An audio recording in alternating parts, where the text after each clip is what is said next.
Hi, everyone. Welcome to Second Act Actors. I'm your host, Dr. Janet McMorty, and I am still a medical doctor simultaneously trying to pursue a career in acting. This week, we're doing something a little different. I'm calling this Why Week. So you're getting two very special episodes this week, and this is the first of those two. So I decided to do this week now because we are heading into a downtime in the industry, especially here in Canada north of the border. The seasons are changing. It's getting darker outside. It's sweater weather. I'm in my cozy sweater. Got a bit of a sinus infection. Energy levels are low. We aren't filming very much, and it's cold. So this time of year, I don't know about you, but as creative people, I know a lot of us can struggle with why are we doing this? Audition numbers are down. It can be discouraging. Why are we continuing to do this? So these two episodes are about why. Why are we doing this? Why do we do the things we do? Why do we develop passions and careers and go through career changes? Inevitably, what is life, basically? Some deep questions. So I have two incredible guests this week who are not actors, but are incredibly well-versed, educated, and well-spoken about these issues that we all deal with. My first guest is Claudia Goetzelmann. Claudia is an end-of-life doula. So we've all heard about doulas at the beginning of life, supporting moms as they give birth, but Claudia works with people at the end of their life, supporting people at the end of their journey. Palliative care has been something very near and dear to me both personally and professionally. So this was an intense episode, but I think extremely necessary. Why do we do the things that we do with our one precious life, the short journey that we have on this planet? And what do we need to do to, at the end of days, say, I am really happy with what I did with my life. I hope you enjoy the incredible Claudia Goetzelmann.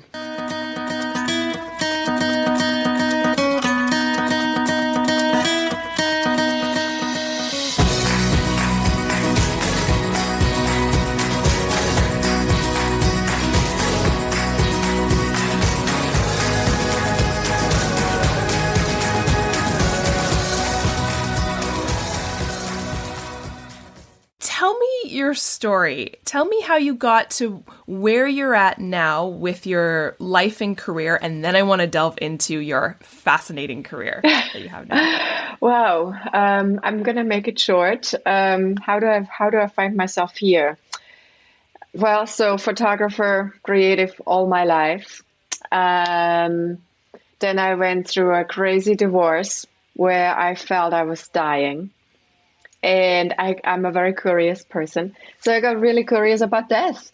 And that sort of lent in my whatever pain in my evolution that I found myself in Colorado, in Boulder, Colorado, and became an end-of-life doula. It's an interesting sort of, but I got really fascinated and I can tell you more about it. And then after that, I was like, so this is amazing to have these tools and the skills and to help people with the end of life, because that's a really actually complex question and topic in itself. But I felt like I needed some more education. So then I did a spiritual life coach training, and I started Permission to Bloom, midlife coaching. And then COVID happened. And I don't know, I came to my parents. Nobody really knew it was COVID, but I wrote on this cabinet here in this room where I am that I want to study with Dr. Gabor Maté. And I was like, I'm going to try. I love everything. I followed him for so many years, and he offered this program, started this new program, Compassionate Inquiry. And so I got accepted, and now I'm done with it. So I'm on this whole new path. Yeah, that's me in short. Wow. So I wanted to pick your brain.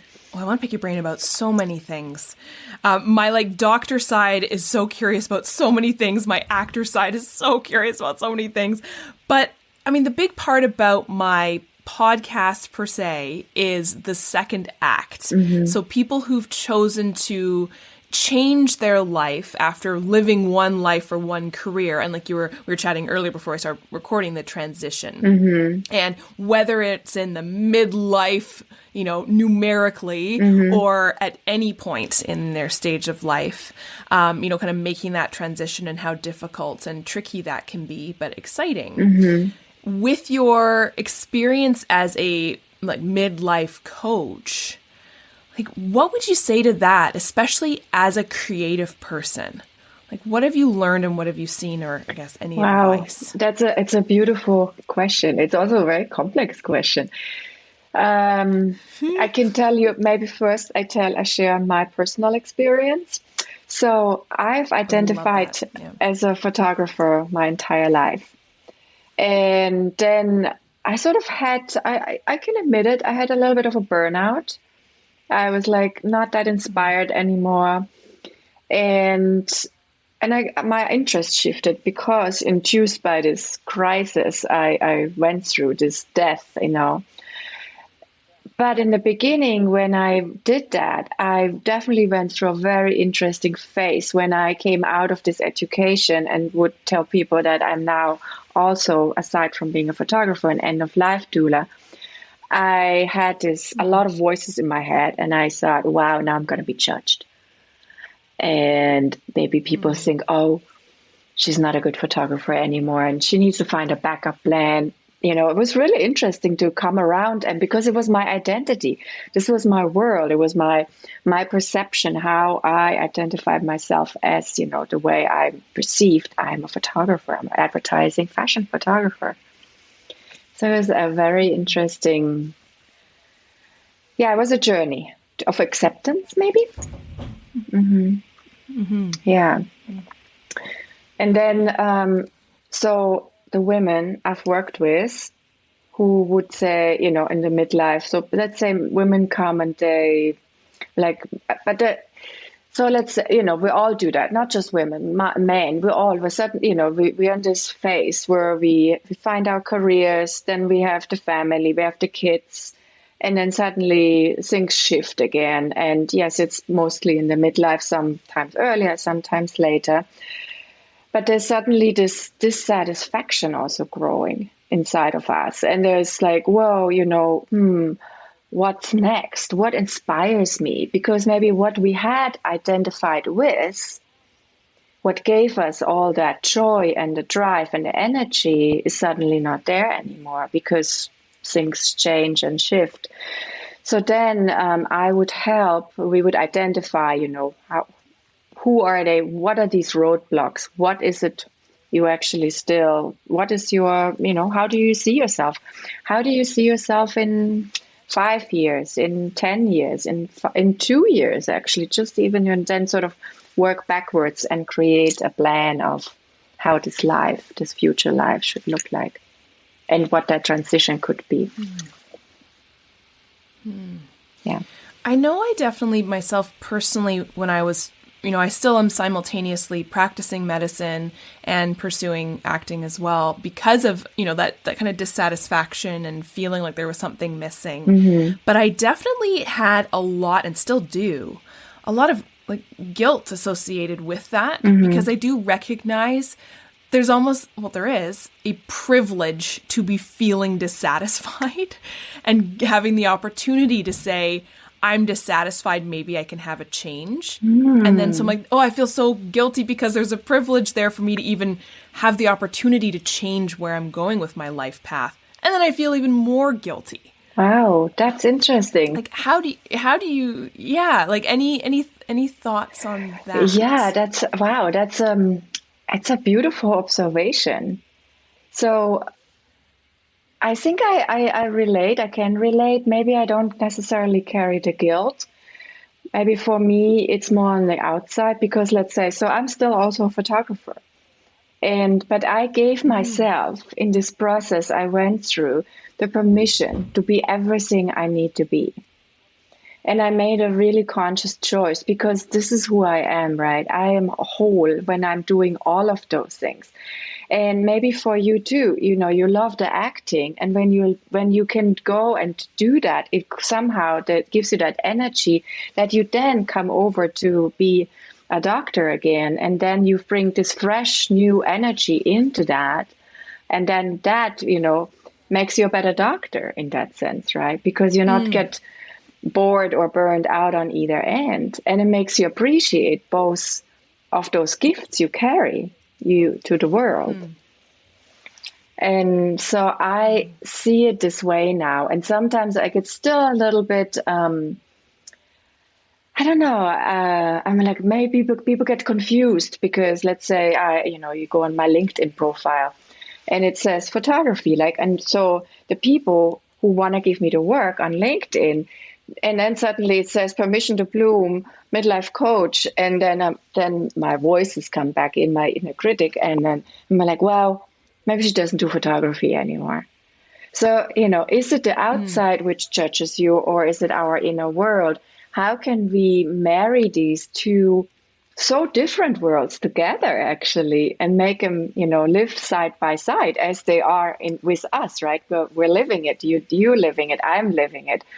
I still love what I'm a photographer. I actually, because of the studies and because of maybe that break which COVID enforced on all of us, now I'm back and I'm like, wow, I really love being a photographer. I love the collaboration. I love that creative process. So it made me, again, really deeply appreciate being a photographer.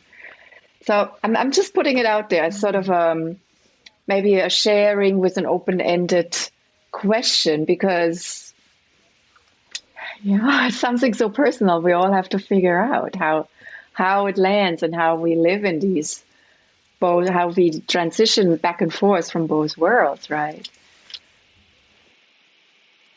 And so when you work with someone, how do you even start that process? Because it sounds, I wouldn't say the word overwhelming. It's more like kind of exciting, I think. But it sounds like it's a lot to unpackage for people, because there's probably there's a lot of feelings and a lot of thoughts. So how do you start the process with someone? How do you kind of get that ball rolling to start thinking about things like that? You mean like in the midlife coaching process, for instance, or any, yeah. Well, so if somebody comes to me, and usually there is a dissatisfaction. There's a I don't necessarily burn out, but maybe there's a lull in the end. Usually people come, they're like, I don't know, something is wrong with me. I don't necessarily feel excited about anything. I don't know what my purpose is.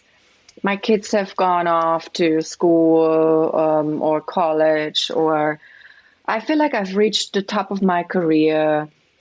Now the house is empty. I don't know who I am. So and that offers a lot to work with, because, how do we identify, we maybe identified ourselves in a period of time through family life or being career driven. But is that truly you? Or was it just a path you were put on? And then as this sort of has gone its way and fizzles out, and then there's this suddenly like, wait, what did I give up?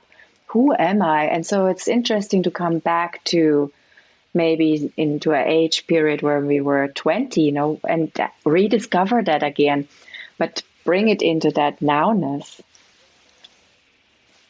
Yeah. And I know I talk about this a lot on the podcast with, again, creatives and people in their second act. A lot of us come from a very logical brained mindset, because a lot of people's first careers, myself included, were very logical. Mm-hmm. And so going through medicine, being like, this is a career path that is defined by society as a proper career. Mm-hmm. Doctor. Yeah. There, I will be financially safe. I will be, lauded by society. And so, but then when you are trying to make that switch, recognizing that what has made a huge gap in my life is the lack of creativity. That logical brain kind of comes in and says, still is nagging, being like, yeah, but a creative job isn't a real job. Where are you going to get money? Where are you going to get this? Like, because those are things we still have to think about in this world. Right. So how do you work with people to kind of blend that? But I truly believe if we put our passion wholeheartedly into something, it will also make the money, because people around our surrounding will recognize that passion. So, I mean, let's say actually you're the perfect example. You come from your doctor's career and you say, there's all the voices. That's your career. That's the money. You're safe forever. Your retirement will be all set up. You don't have to ever worry if you stay on this path. And then your heart tells you, no, my passion is really I want to be an actress. Right? But if you really love that so much, and we all do that, if something comes to us and we love it, we move mountains.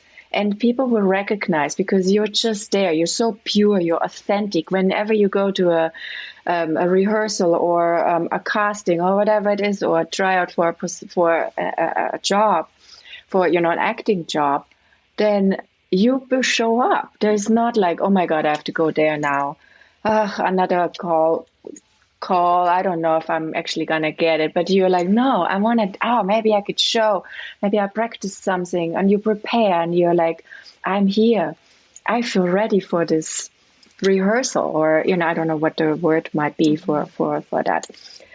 But I feel like, and then it will also give you what you need. I don't think it's naive. I really think it will, maybe, it's probably, is it harder? That's another discussion. Is it harder? Is it not harder? Being a doctor is not easy. Studying and staying put and having all the debts overhead is not easy. I mean, so I'm just putting all these brainstorm thoughts out there. Yeah, it makes sense, right? Like, it's a lot of these things where, when you hear it out loud, like what you're saying, you're like, well, yeah, of course. But hearing it just reaffirms everything that, kind of like I'm feeling and other people I've chatted with are feeling. And in your work as an end-of-life doula, first off, though, tell me what that is. I have had experience with working with end-of-life doulas in some of my hospice palliative care work, but tell everyone what that is first before we kind of dive into some of the questions I have about your experience. Yeah, so end-of-life doula, I mean, everybody knows the birthing doula, to help to birth the babies. And there's the bookends of our life, and there's also the end of the life. And now there is a fairly new profession. It's called end-of-life doula. So basically, you could hire me, or your family could hire me if you have maybe 3-6 months to live, and we could be together and make a plan, really find out how you want your transition from form to formless, your death, to look like. There's a lot of aspects of our life we don't want to address because we have a very strange relationship to death. It's a taboo still, even in 2022. We don't talk about it. We're scared. There's a lot of fear. But if we would address this death, which we all have to face at some point, then we could really make it more of a celebration. And we could also maybe, find out what's the legacy? What are we leaving behind? Is there some relationships we want to mend before we cannot do that anymore? Is it a place we still want to visit? Is there a dream you wanted to do all your life and you couldn't? So I would come help you. Maybe there's a playlist you want. How's the actual, period when your life comes to an end going to be? Do you want to be alone? Do you want to be in a room filled with sunlight? Do you want friends, relatives? Do you want to have a party? What music? Do you want scent? Do you want, what is it you want? It's your last wish. And so I would help you identify this. And through this process, I truly believe, take that fear away and find that peace within you to also arrive at that very point. Mm-hmm. Yeah. And it's interesting. So my husband is an intensive care unit doctor. Mm-hmm. So he deals with end-of-life discussions a lot with families and has obviously tough conversations. I've had experience both personally and professionally having those tough conversations. Mm-hmm. And I remember, and I still get, as doctors, we can get very frustrated with people and families who kind of are like, do everything for my loved one. And you're like, oh, this could be so respectful and lovely. And it's very, very frustrating because again, I kind of feel like there's probably an underlying layer of guilt that we see from people and families. And I'm trying to think, I'm like, I don't have a question. It's more of like a statement. But I think, well, again, like we see how beautiful it can be in this thing that everyone is going to have happen to them, whether we like it or not. Mm-hmm. And again, it comes back to transitions, right? It's similar to the midlife transition as well, too. Yeah, beautiful. And I think this is also why I really wanted to use the tools I've learned, as an end-of-life doula, and really bring them to this here and now, to the middle of the life, to this. Because if we understand that actually there's so many deaths we get to experience throughout our life, and it's a little practice death. It might be the end of a job. It might be the end of a career. It might be the end of a relationship. Even waking up every morning, right? Our cells have renewed. They die. And then there's a new version of us, even in a minute or in a second. There's always something dies and something is rebirthed. And yet we have alienated the relationship to death so much. And this is our society who tells us, be forever young. We don't age, death is somewhere over there in the far, far distance. And if you do this, you may never have to face it. So people have this really out of touch relationship. And then it becomes a heavy subject because we're like, wow. And I've been asked so many times, they're like, Claudia, why do you want to actually talk about death? Why do you even want to engage on death? And I was like, I don't think that it is a heavy subject, because when I talk about death, I also talk about life. I talk about the aliveness, because when I understand that death is inevitable, that it will happen, I may actually choose a different life path. And maybe I will do the second act, exactly that, because it's my dream, right? Then it will catapult me into this, oh my God, I should do this now. What am I waiting for?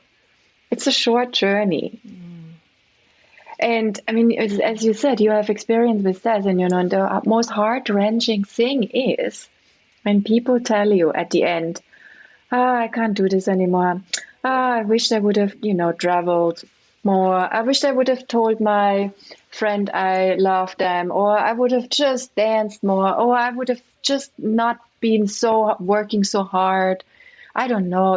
There's so many things what people regret, because what does it matter at the end? Yes, we need to make money. Yes, we live in this society, but what really matters is how well you lived and loved. And then again, I'm coming back to this. So when we have the courage to really think this through, I think that will catapult us into this dream, into this aliveness, and it will satisfy us much more. And then when death comes, we can say, I lived a pretty amazing life. And that's it, right? That's it. That's it. Yeah. Yeah. Oh. Yeah. That is it. Yeah. And I think, so I guess, do you have any advice for people besides, ignore what society wants us to do? But do you have any advice for people to kind of lift up and out of the this feeling of I have to do the grind, I have to do the money, I have to do what I'm told, because that inevitably sounds like it may end up in regret at the end. Mm-hmm. Well, it would be good, I think there's always, we all, throughout our lives, think that we get offered these breaks, these pointers where we get to check in with ourselves. And maybe the midlife is one of them, where we have a very dramatic sort of shift in our point of where we're looking. We're looking suddenly, maybe you're looking into the present, or you look more into your youth, and suddenly there's this wow, what's next, into this what's next, sort of into the future. And really coming back through that what's next, actually, to the dream we once had, and really check in. Is this truly how I wish to live? And it's not easy. I'm not saying it's easy. It's soul searching. It takes courage. It takes bravery to do that. But then there's this amazing reward. So you asked me what a tip.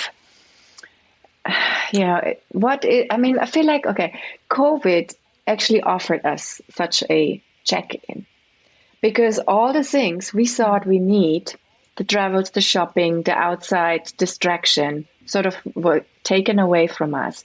And we realized, I think a lot of people realized, what really matters is the relationships we have in our life, the community. And through that is a really powerful check-in. And a lot of people also sadly had to admit that there's nobody, that they're alone. There's extreme loneliness in this world, right?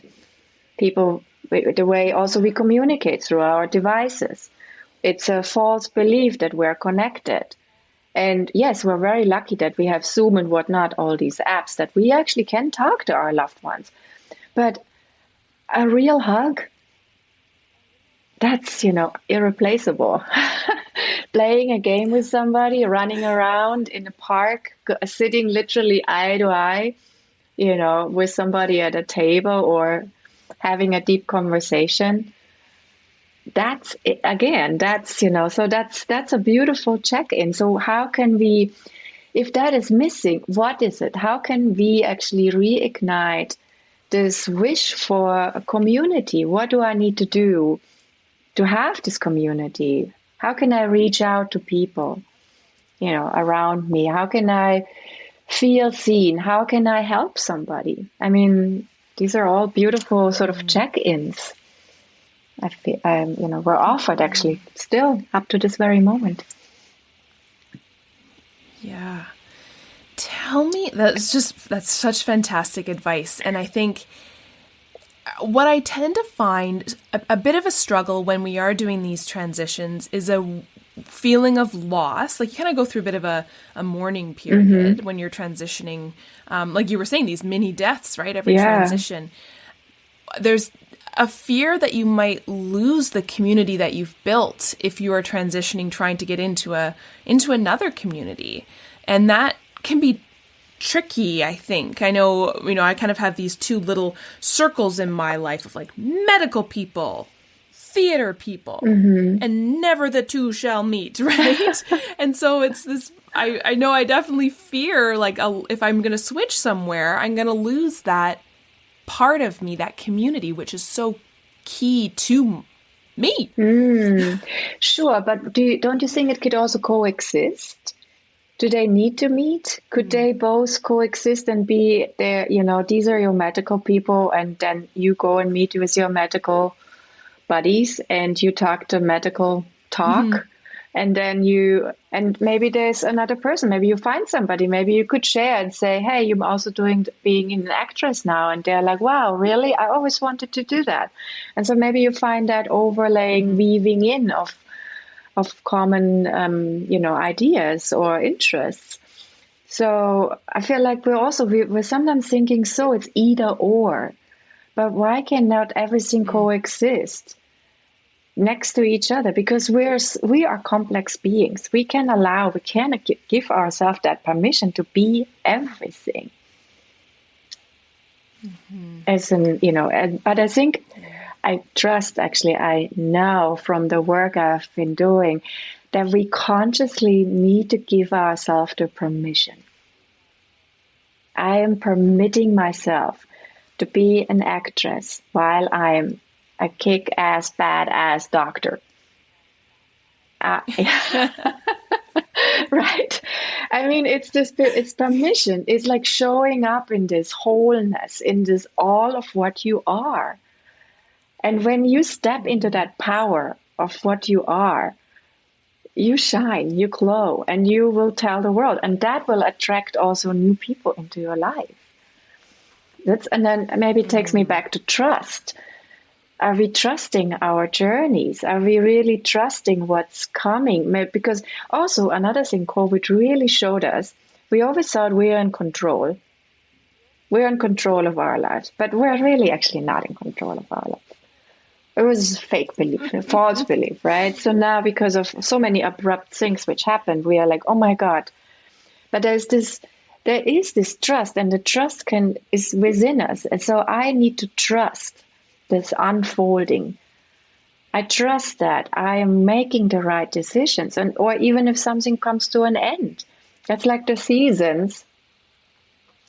And then something else bursts again, like, a new seed, a new plant, and then flowering. So it's just a cycle of life, that it's a coming and going. It's a death, it's a rebirth. And also, I mean, you said mourning, and I would even add grieving into this. If we learn to grieve our little death we experience all the time, then we can put it down gracefully and make space for it within us and say, wow, I honor this ending. But by letting it go, I also make space for something new which wants to come in, because I'm so much more than this one thing. I'm allowing and inviting this whole new energy in. And that's a very beautiful process. Mm-hmm. Yeah.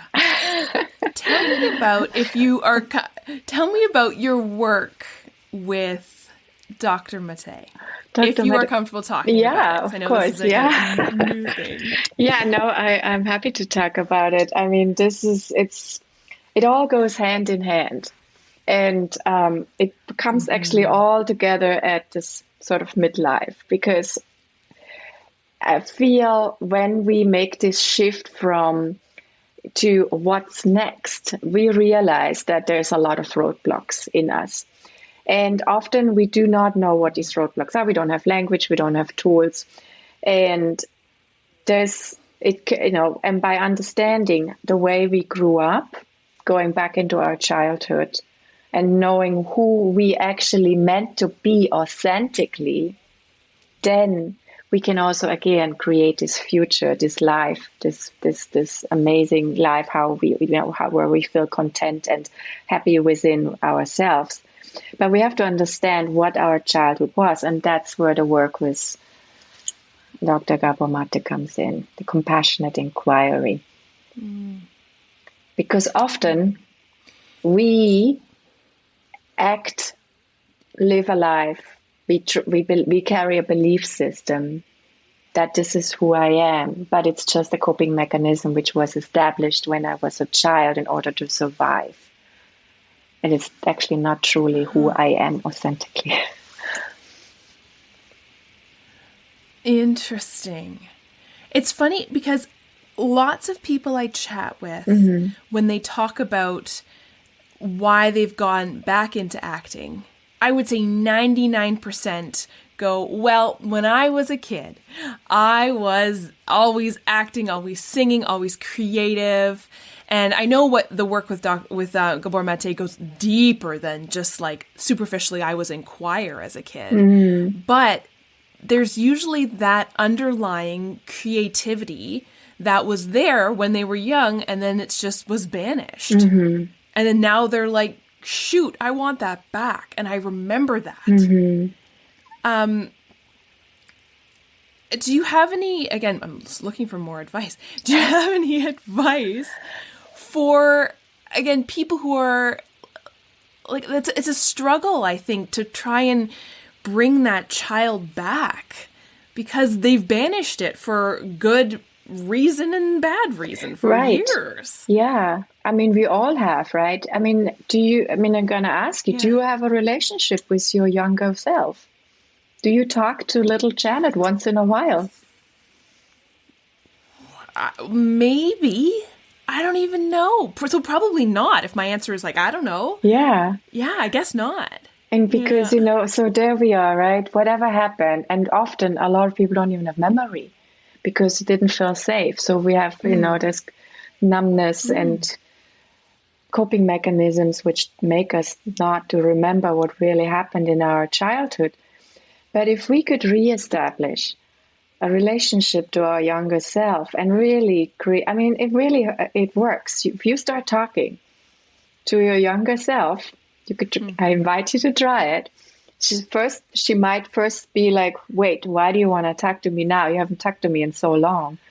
But then you start this relationship, and she will tell you what her needs are, because it's that version of you, which is that authentic self. We're all born authentically, and then, life happens, and it's not even the outside, but the meaning we give to what happens outside around us. And it could be something minor. It doesn't have to be a capital T drama, but it could be something like somebody was making fun of you while you were at school, while you maybe dropped the ball, and you were alone with this experience, and it was super traumatic for you. So you gave it a meaning, and the meaning you gave that these people didn't like you, you were not good enough. And then through all of that, you became an overachiever throughout your life, and you always had to be better. You have to prove to the world that you are actually worth the love, worth that you have a self-worth. And it could just be held in a tiny moment where the outside wouldn't even recognize that this happened, but the meaning you gave it on the inside. Does that make any sense? Or is this too complex? It does. It does. No, it does. It absolutely does, I think. And I think it's scary because it does make so much sense. Yeah. Right? Because I love that idea that we're all born authentically, right? Of course we are. And then all these influences come in and shake everything. Right. For good and for bad. Yeah. But, I mean, given the fact that I'm talking to so many people about transitions in their life, and it's your career, like, this is a thing that happens to people in society, we gotta talk more about it, right? It's kind of like you're saying with the transition into end of life. It's these things, but we want to avoid it because it's uncomfortable, because it will sometimes unpackage things that we've, like you were saying, if you talk to your younger self, you're like, no, I've avoided that, and there's a reason for it. But clearly something is lacking, and it's common that it is lacking because there's so many people we're talking to about this. Yeah, and totally. That's exactly what you're saying. And we are such complex beings. So many of us, because something is comfortable, we rather stay in that uncomfortable container, even if it hurts us. You can say a job, a relationship, whatever the situation, instead of courageously moving out of that. Because that's the unknown. So that feels actually more scary because it's unknown. So we rather stay in that harmful or unhappy, but it's comfortable because we know it. It's uncomfortably knowable, if that makes sense. So we do that, and it's not easy work. So again, to suddenly start a conversation with the younger version of yourself, or sort of digging up certain questions maybe, which, they come up all the time through our life. I think we manage, we feel okay, and then a little rock on the road, and then we're like, whoa, what was that? It's almost like a little burp comes up from our childhood, right? And then we're like, maybe no, that doesn't feel safe. Oh, no, I'm not going to address that. And we go back into what we know, into the comfortable situation. So we tell ourselves, until the next time. And each time these rocks in the road will become bigger because we're invited to face ourselves. We're invited to actually look who we are in an authentic way and step into that authenticity to live that life we're actually meant to be. And that might be being an actress. Yeah. Well, yeah. And so for people who are curious about this and are kind of resonating with what we're chatting about, how would you recommend people get started? Like, are there resources, or like, how would you get started into kind of diving into this sort of thing? So in conjunction or in connection to Gabor, are you talking about that? Like doing just discovering the work, like doing some work about finding out who we are, who we're meant to be? Well, so there is a beautiful film documentary Gabor released last fall, and I think it's already 10 million people have watched this. It's The Wisdom of Trauma. And I put it in your show notes, and it's available to view. And I mean, even just the trailer in itself. So that would be a great start. And then maybe journaling. Journaling is a very easy way of sort of finding out. I mean, if there's a urge of that feeling, I'm unhappy, I don't know who I am, I'm lost, I don't know, I don't know what my relationship, I hate my job, whatever the situation, right? So but that is like, okay, so this is how we start. That's the point of the unhappiness, but that doesn't give us the answer necessarily right away of like, okay, this is who I need to be. But by writing this down and then also making another column and saying, this is what would make me happy. When I wake up, how would my ideal day look like? If I have a month, what would I do? Or even coming back to the end of life, actually.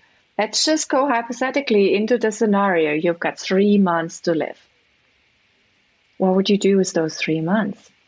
I think you will find a lot of answers which you can then take into your life and make some changes with.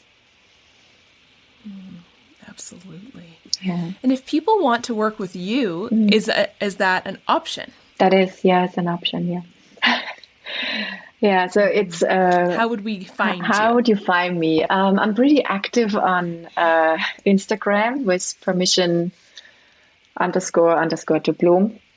And then my website and direct message or email. I'll put all the information in the show notes for sure. Do you have any final words of wisdom, words of advice for people who are doing these transitions in life or trying to? I think trust. I really feel trust is such a big component in this, and truth. To have the courage to face ourselves, because on the other end, even if it's a little uncomfortable, but a lot of things happen on the edge. They don't happen when we're sitting lazy on the sofa. They happen when we're on that edge, when there's a driver coming out of us.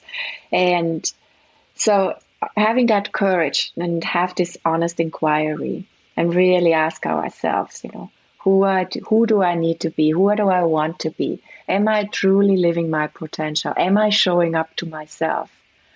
Given that is such a short journey, even so we think it's a long journey, but it's not really. And to live that life. And then we're like, what really drives me? What makes me happy? What makes me jump out of bed in the morning? What would that be? Just to get curious. And just curiosity. And then maybe start writing and finding out that way. Yeah, I think that's a good start.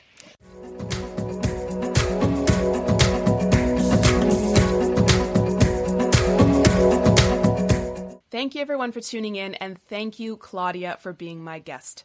Thank you so much for sharing your incredible story and a very moving experiences as an end-of-life doula. I think death is something, we all have in common. It's literally the only thing we as humans have in common. And I love what you talked about turning it not into a heavy subject, but that every discussion about death needs to involve discussions about life and being alive. This was a heavy episode, but I hope you enjoyed it. We have another incredible episode coming up on Friday, part 2 of my Why Week. Thank you everyone for tuning in, and I hope you'll tune in on Friday for the second of 2 episodes in Why Week on Second Act Actors. Bye. Second Act Actors is produced and edited by me, Janet McMorty. Theme music by Guillaume, additional sound editing by David Studio, additional video editing by Jackie Wadoer, show notes written by Sarah Hopkinson. I record using Riverside FM. If you're interested in developing an interview-based webcast like mine, I highly recommend this platform. Shoot me an email and I'll direct you to the wonderful folks there. If you or someone you know is interested in being a guest, email me at secondactactors@gmail.com. Don't forget to like, subscribe, and share with your friends. My love language is words of affirmation, so compliments, constructive criticism, and feedback are always welcome and encouraged. Negative Nancys, Judgy McJudgersons, or Debbie Downers, unless you're Rachel Dratch, regarding me or my guests are not welcome. It takes serious courage to share your story with the world, so if you're tempted to negatively comment about someone else's story, please ask your therapist why you're such a garbage person. Save the drama for the stage. On that happy note, I hope you'll tune in next week for another episode of Second Act Actors. Bye!